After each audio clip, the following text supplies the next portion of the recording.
Okay, just got this installed. Now I'm going to try the remote. Let's try speed 1.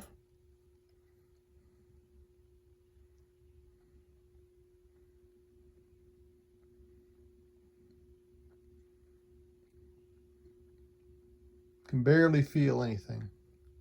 It's blowing the air downward, almost ever so slightly. Let's try speed 2.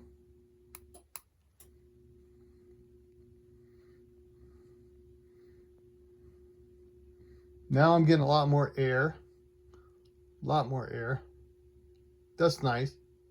Still got a slight hum to it. Let's try number 3.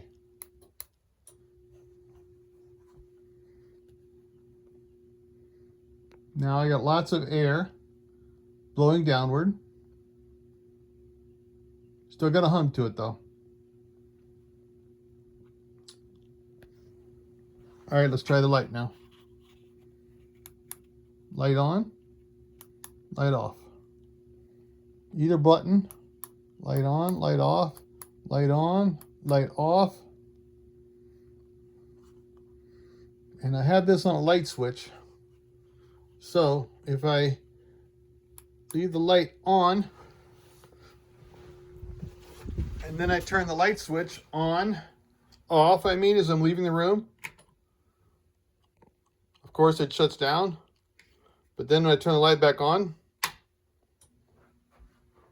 the light comes on and the fan comes on right where I left it at. I like that.